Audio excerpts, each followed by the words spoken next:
We're Steph and John, and welcome to Real Reno. This is the Real series where we take you through our own renovation project in real time. Sweet life, sweet life, sweet life. Literally below me. Sweet life, sweet life. Stop the watch! Sweet, sweet, sweet, sweet life.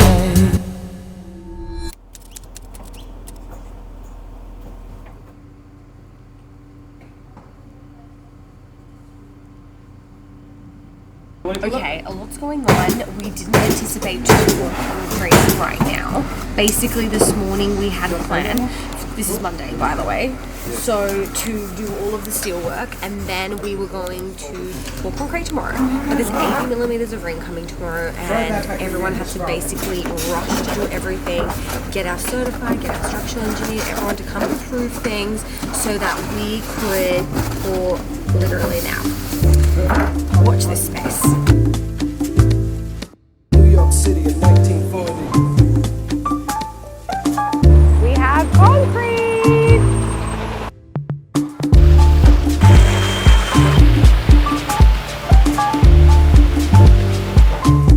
1940.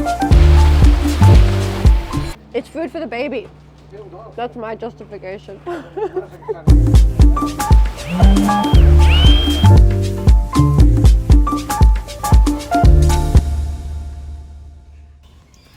Good choice to pour on Monday, eh? All right, we are back, and more importantly, the sun is out. As you can see behind me, we're getting our block work done. A little bit's happened in the past few days. I mean, look, it's been raining, but we have made sure that doesn't slow down our progress because we're on a tight timeline. So Yusuf made the call on Monday night, probably about 3 o'clock, that we needed to pour because there was a huge amount of rain coming down on both Tuesday and Wednesday. So we poured that night to allow the strip footings to set, which has now allowed the block work to come in and smash that out over the next day or so. So why we're doing block work? Obviously our site slopes downwards, and what we have done is obviously needed to retain basically all the soil around what's going to go underneath the house. So we're now setting some block work up, which is going to basically be our retaining wall for Yusuf then to start coming and framing on top of that, because that's where our rear extension is going to go. The guys at JP Brickwork have found 2 days in their schedule, which aligned perfectly with ours. So they've come here and they have not only just bricked the side extension, which is where our en-suites are going to go, but also they're going to finish off the block work today as well. So we are now ahead of schedule. I don't want to jinx it, but you never know.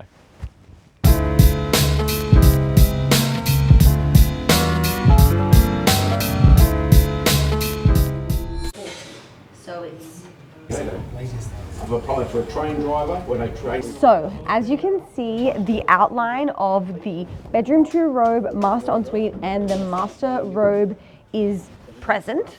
And what we are doing now is a set out. So Yusuf and I will go through and ensure that we have the correct spacing for the robe, for the ensuite, for the niches, etc. Because that's all marked out on site with timber work. So yeah, and Lumi's just crying in the background. Just really FOMO. So obviously you guys would probably know that this is a smaller sort of pathway down the side. Usually you would know typically people would do 900. We got 600 from the boundary allowed by council, so that's like DA approved. If you're wanting any operable windows, you need to have a, specifically for a bathroom, from this wall to the window, the wall to wall needs to be 600. So yeah, just some tips.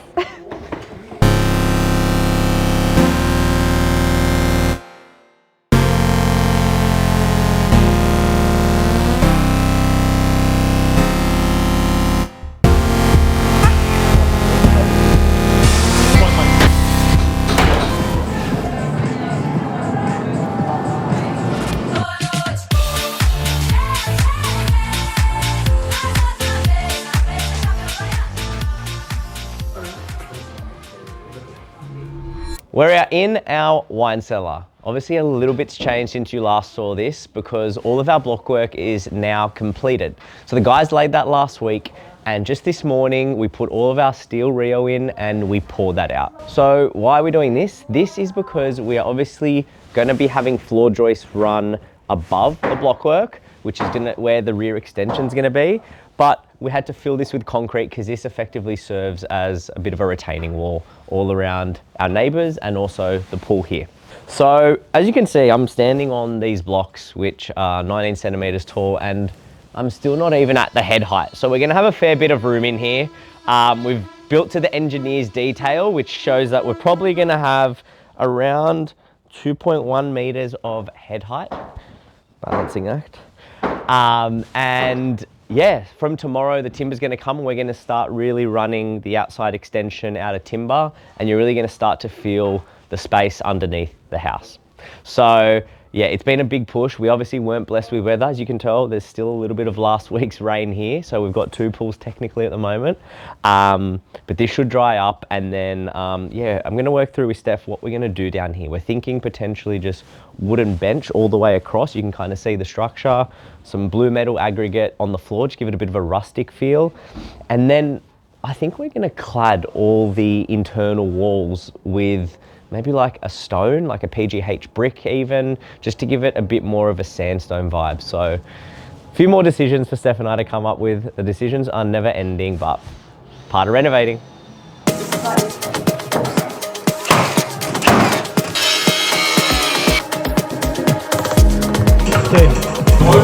Lots of measurements.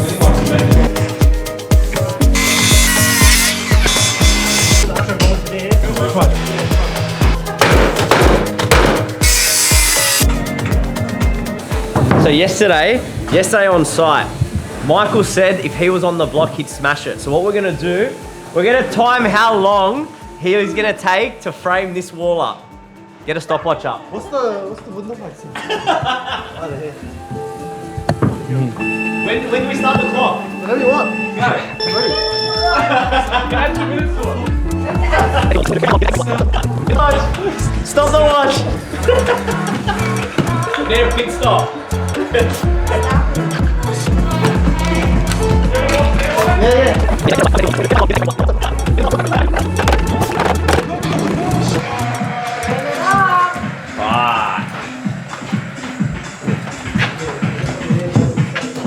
Right, it's because this one hasn't been cut back. Wow.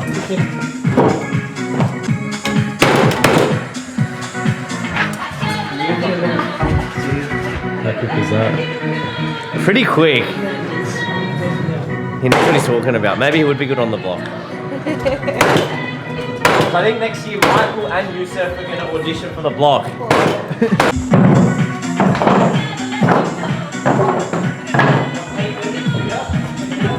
So as you can see, we've got Jace here from JP Brickwork, bricking up the new window opening for the Jack and Jill ensuite. So this is a double brick wall with a cavity. So Jace is doing face brick on the external wall, and then he's going to come in here, put a lintel in, and we're going to have that opening framed out perfectly. So as you can see, there's a lot of decision making, deliberating, numbers flying around, because of course you need to ensure that your measurements, your sill heights, your architraves are all accounted for. You know, there's the lowering of floors, then there's transition zones, you've got your timber flooring into your carpet, into your tiles. There's a bit going on. So speaking of just this front porch area, this will be lowered, meaning that we are going to be stepping up into this little mud space. So this security door will be 2,600. So we're going to lift this slightly higher. And you take that 2,600 and you take that through to the different areas in the house. We actually take it to the front window there. We take it to the front door, which is going to happen here. And then you'll have a picture rail running through at 2,700. So you're allowing 100 mil to show that picture rail. And then lower than that, you have the new doors at 2,400, which are then carried through to your bathroom doors at 2,400. And then you have your bulkheads at 2,600. So allowing that picture rail to run over the bulkhead, in front of the window for the ensuite, Those are the things that you're constantly thinking about. It's nuts. So we spoke just before about the heights of the doors as you enter the room, and I wanted to carry that through to the windows. So that's how we have the height of our windows being 2,400. We also have to account for a ceiling, and that's that 2,600 number. So we're allowing for an architrave of 90 mil to go all the way around. And there are all these considerations. You have your wardrobe coming in here at 600, so you have to allow for 600 for that, then 90 mil for the architrave. Then you've got the window, numbers, numbers, numbers.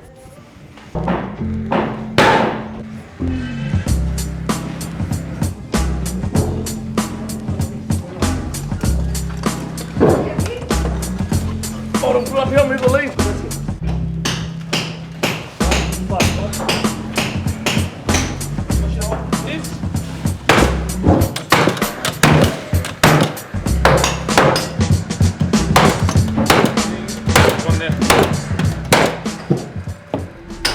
We are at Carpet Court.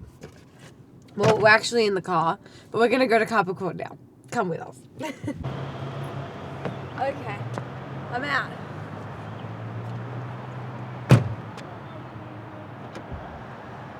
So as you know, I'm a sucker for a mood board. So when you are going to any sort of tile place or carpet, furnishings, anything, you need to bring at least your key materials for the house so that you can place them next to the materials and make well-informed decisions. Okay, so we're at Carpet Court today. There is a plethora of options. How do you even begin to pick? For me, we sort of went on the texture and feel. So you've got wool and you've got nylon, and I wanted to provide an option for both because just depending on the different price range we want to go with, I want to kind of show how you can pick a fabric and a texture and a colorway that is sort of similar, and actually, you know, Carpet Court offers such a selection that they give you the option of potentially a nylon if that suits your budget better, or you can go for a wool if you're wanting something a little bit more of a barefoot sort of area, because wool has naturally a softer feel.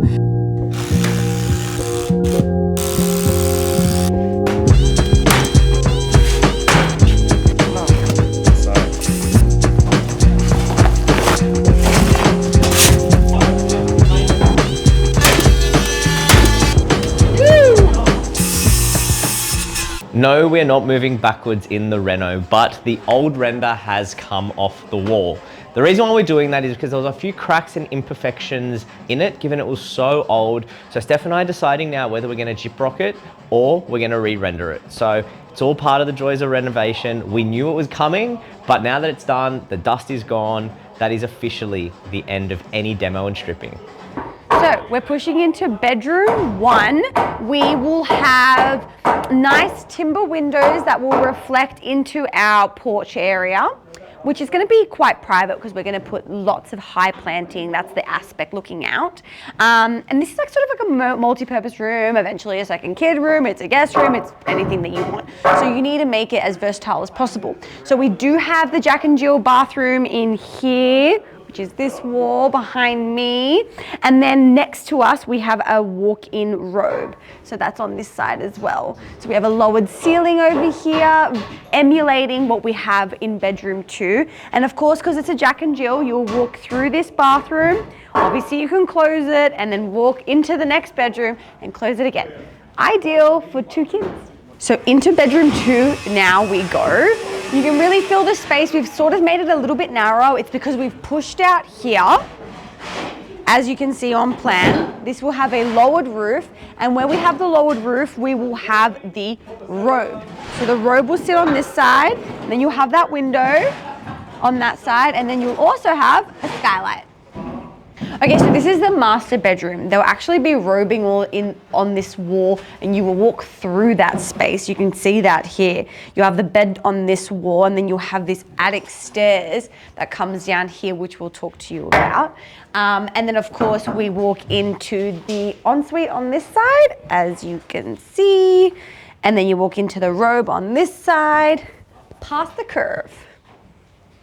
Currently in the master ensuite. This is the curve where the bathroom will go. Bath here, then you got the shower in here, then you got the vanity sliding over here, and then you got the toilet over here with a cavity slider on this wall into the room. So we are walking into the master robe here. From the bedroom, master bedroom, we have this beautiful curve softening this edge. We have this makeup table on this side with a robe along the back here. And then we have a window on this side, and then above here, a skylight. Cool. We have really tried to maximize the existing roof space, and we've done that by adding an attic. So you can never have too much storage, that's our theory anyway. And how this is gonna be accessed is by a pull down ladder in the third bedroom, literally below me right now. So as you can see, the guys have made the most of it, really. We've got about 6 meters of space. And as you can see, I'm a bit short, but head height is not an issue. So I think we're gonna potentially put like a little study area. You're probably thinking, oh my God, it's so dark. Do not think that. We're gonna have some nice skylight to bring in that natural light in as the light protrudes that way through the day. So this area we know all too well. It's the living space with the cathedral ceiling, 2 skylights above. They're nicely framed out. We have these bifold doors on this side that sort of spill out to that sort of courtyard space over here with some staggered steps. Then you'll walk through this space, but before you do this wall here, we'll have this beautiful fireplace. And we'll walk through into the kitchen space, and behind here, as you know all too well, is the pantry. Kitchen, dining, you know it, and then we push out into the second living.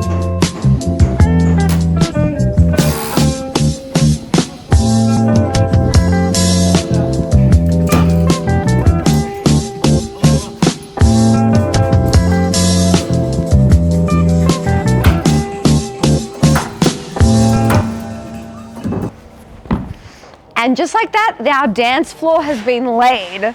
What an expansive space. You can really start to feel what this sitting room would be like. Obviously super sun drenched. We're gonna have a cathedral ceiling with 2 skylights on either side popping through. In this sort of space here, you can see it's indented. You obviously do that because you need room for your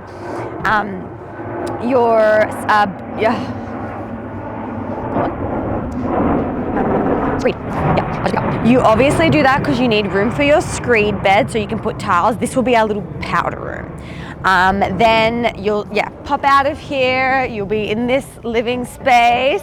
Secondary, obviously flowing on from the dining space. And then you'll have these big sliding doors that you'll push back into this fixed panel. And then here will be this more open depth. Again, lowered because we'll be doing a transition between timber flooring. Whew. Puffed out because I'm pregnant. Then there will be tiles here, and then the tile will then have this really nice travertine sort of edge that goes straight into the pool. You'll open up the pool door and then you'll step in, and this will be the whole pool area. Because this is a pool area, we are lucky enough to not need a balustrade all around here because we have a sufficient drop. Here, of course, will be your pool fence. So it'll just be one clean line of glazing at the deck area. Summer can't come quicker. So now we're sort of standing in this sitting room. The powder room's right here. You can sort of see that cut out for the powder room. You've got a beautiful window that's going to be looking into our courtyard down that side. Okay, it will look better, obviously. And then you'll have a pizza oven sitting on the top of this area. This is that glaze. The glazing will be here. So this will be that fixed panel of glazing. You'll have the pizza oven here. And the reason why we're doing the pizza oven here is because we want to build up and build sort of like a space that you actually can have good head height for when you go under into our cellar. Okay, that's that part, but I didn't talk about this part. Okay, this is that space I was saying that there will be a pizza oven above us, so there will be some head height for us to come down. This area is not yet planned. We'll see what we'll do here. Obviously, you can tell it's pretty expansive. I would jump under there, but I'm not going to right now. When we had that massive downpour of rain, this was like a mini pool in here. So Yes, I feel like there is lots to be said about this underground space. It's very cool. Under here, it really feels like an extra, like, would you say 3 degrees, like colder at least? Perfect for wine. Pretty lucky with the weather. We have had a huge week. We have. As you can see, we are pushing. There is so much happening, but I think we're managing it quite well. Yeah, we are. And like, you know, there were certain moments in the week where I was like questioning, are we going to get it done or whatever? But I think now seeing the space really all laid out, all pretty much done Yeah. in the sense of structural work, it's actually just about rough in stage, coming up, then it's gyprocking and then finessing with all those details. The end is near. Oh, I mean, there's still a bit to go, but it's definitely near. We can start to see all the different spaces come together. This is the last one, but boy, let me tell you, this is going to come up quick.